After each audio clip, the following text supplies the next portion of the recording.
Even though Joe Biden was successful in New York at raising a bunch of money, not everyone who showed up at the event was happy to see him. There were a number of protesters outside who were rallying in support of those being absolutely devastated in Gaza. And some actually ended up disrupting the event. Here's a little look at that. Permanent victory in Palestine.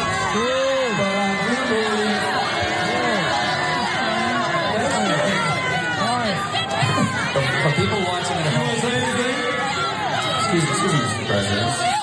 For people who are watching at home on the feed, you may not be able to hear me. There's some protesters here. Hold on a second here. Palestinians are dying right now because of your actions, because of what you're doing, because of the things that you're doing. Blood is on your Shame. And based on media reactions to that, I know many people at the event, many people commenting on the event are incredibly aggrieved by those protesters interrupting the proceedings. I know, Stephen Colbert is telling jokes. I like Stephen Colbert's jokes, but they're not like sacred. And if people are worked up, maybe they have cause. Maybe there's like a reason. Maybe a lot of people have died and a lot of people continue to die. So maybe go easy on the people that want to just, maybe take a moment out of this gathering to focus on the real stakes of the election, or even just the stakes going forward of Joe Biden's presidency. And I want to turn now to Democracy Now!, which actually did some interviews of people who are participating in this protest. Let's take a look at that. I am a first-generation American Palestinian, and we have had enough. My family's voted Democrat for as long as we've lived in the US. It's heartbreaking. We feel guilty and we feel awful.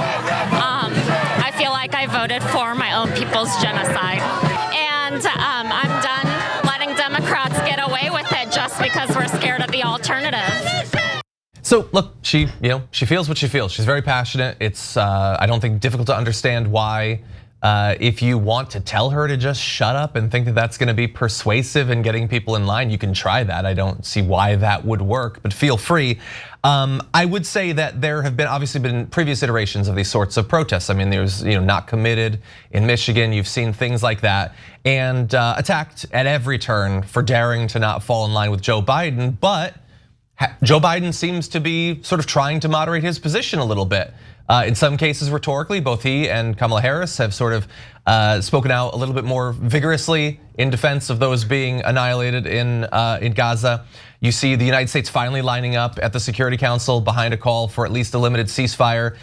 Joe Biden, during the event last night, said that he didn't give details, but he talked about some sort of deal that he's trying to broker, and now we're seeing reports of some sort of peacekeeping force that might actually include US forces. And so maybe he was always going to do this stuff, or maybe it's good when people speak out, that maybe they're pushing Joe Biden in not only a position that they find to be sort of more moral, but also might help to reassure some of his supporters that they can actually count on him before November. Pausing here to deliver some honest truth as we do in our news coverage as well.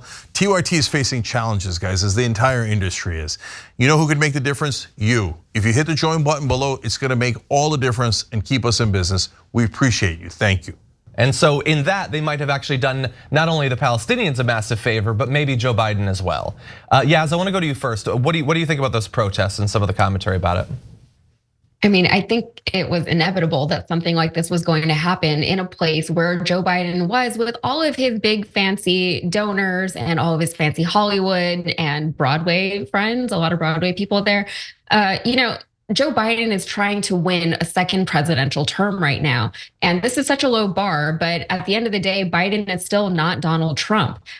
As utterly disappointing as Biden has been on so many levels, he's still not Trump. And I don't know if that's going to be enough to get him his second term in November. But if he wants to win the vote, if he wants to keep a lot of the voters who voted for him the first time around, he's got to give, he's got to do something. And as much as I would love to think that, I would love to not think, let me say, that this wasn't the plan all along. Let me just let thousands of people die in Gaza first, and then, pull out my Trump card, no pun intended.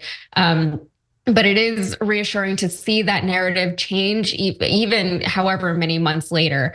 hopefully maybe the protests did make a difference, but he is trying to win an election right now, and it's not good. He's losing a lot of popularity. And even Donald Trump has recognized that, which is, I mean, anyone can see that, but he's saying it. Yeah.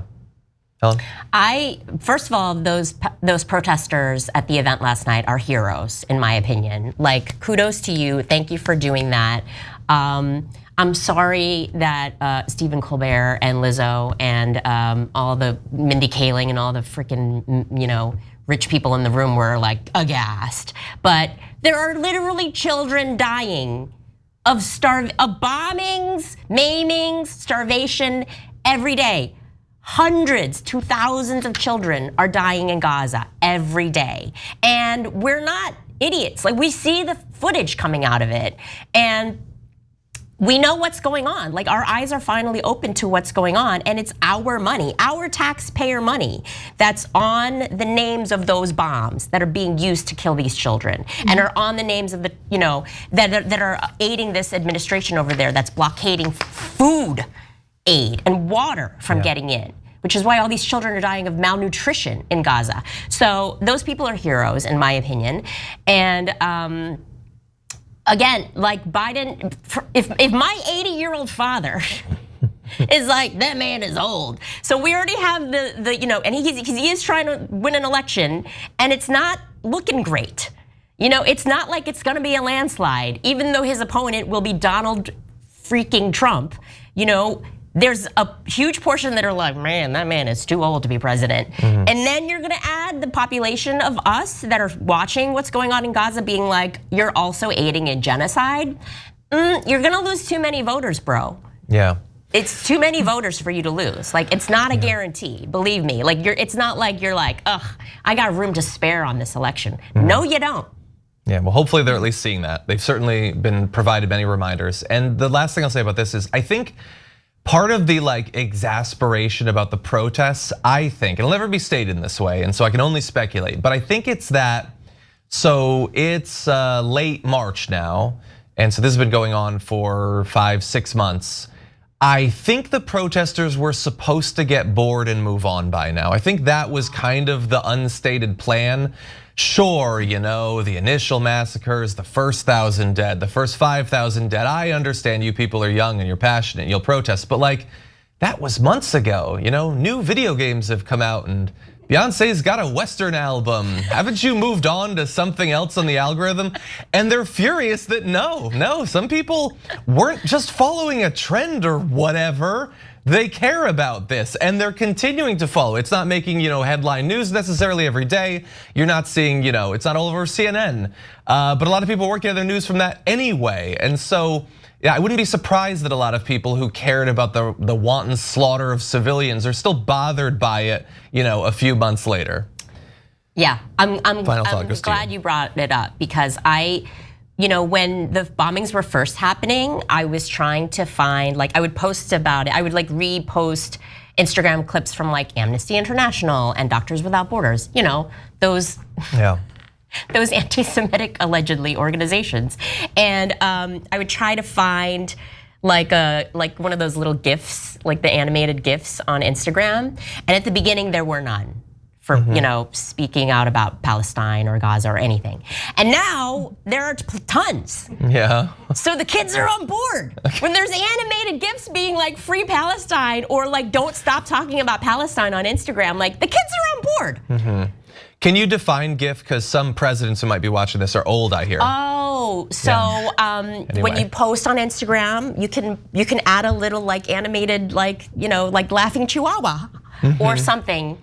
Or an animated, I don't know, banana talking if you're telling a joke. I don't know. The possibilities are endless. Yeah, find something totally appropriate. And it's gonna be, and it's so funsies. But also, there's ones that say, let's not kill babies. Thanks for watching The Young Turks. Really appreciate it. Another way to show support is through YouTube memberships. You'll get to interact with us more. There's live chat emojis, badges. You've got emojis of me, Anna, John, JR. So those are super fun. But you also get playback of our exclusive member-only shows and specials right after they air. So all of that, all you gotta do is click that join button right underneath the video. Thank you.